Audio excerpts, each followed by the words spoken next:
Good evening, everybody. You're back with Burnt Coal, and right now we're on Capitol Boulevard, Highway 1 in North Carolina. We're going north. We just left Henderson, and in a little bit we'll be in Virginia.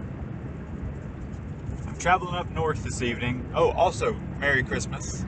It's the 25th of December, and I'm out here driving tonight thinking about lessons from this past year and other lessons of life, and just want to share some thoughts with you. I think I've done this in the past, and parts of my experience I realize are a bit different. I've gone through some things that other people haven't.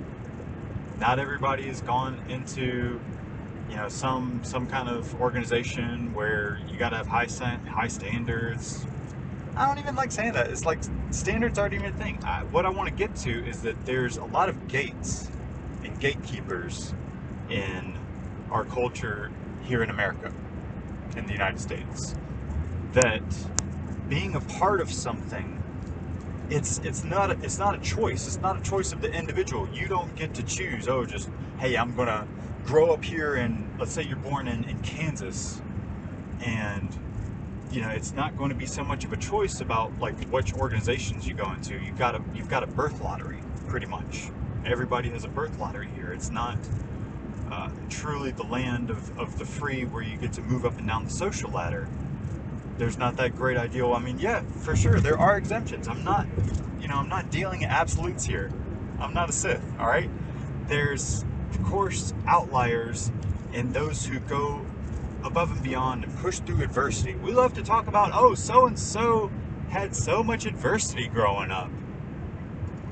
Everybody should not have to go through adversity in order to find a group of people that they can connect with and have a way of life that that is natural. Have a way of life that's natural and that produces. I don't know. I'm being too vague right here.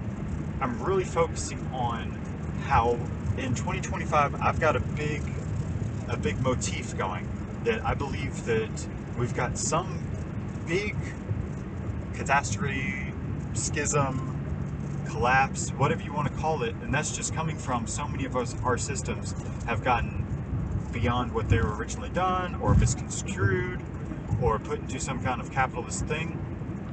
So I think what I'm going to point to right here for you guys, and what I mean by there's been so many different ways of life that have just been changed and made wonky, that don't reflect any kind of natural pattern. And I'm just going to focus in on one conversation that I had relatively recently with a stranger. We were given some kind of pleasantries about Christmas. We were both at a store getting Christmas wrap, and I was like, oh man, we're both right here at the deadline of buying Christmas gifts, or excuse me, of wrapping Christmas gifts. I think this was just a couple days ago. It was the 23rd, and it was like, oh yeah, man, I don't know what happened. It just flew up on me, and I was like, oh yeah, it really flew up on you. There's been Christmas stuff everywhere. There's lights on all the streets. There's been stuff in the stores since at least October.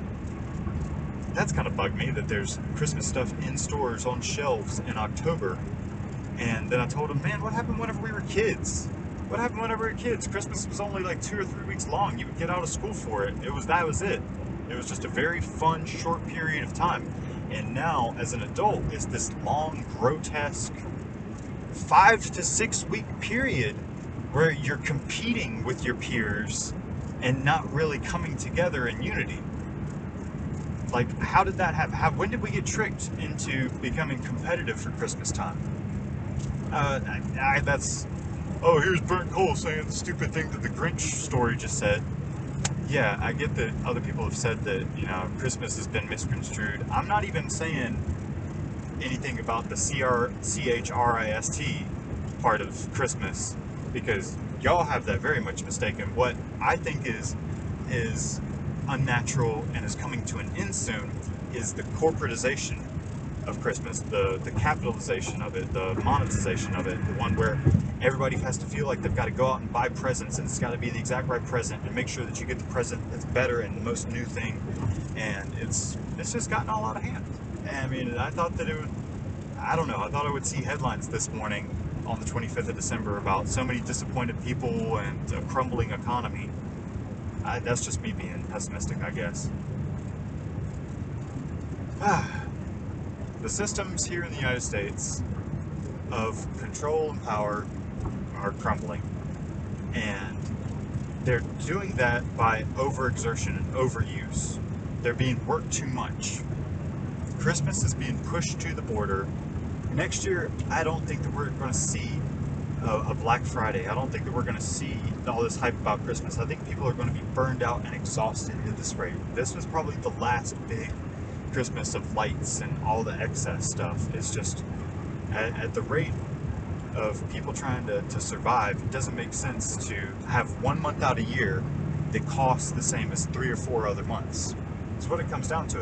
It doesn't make sense. It's unnatural for 1 month out of the year to cost 3 to 4 times as another month. I'll leave you with that.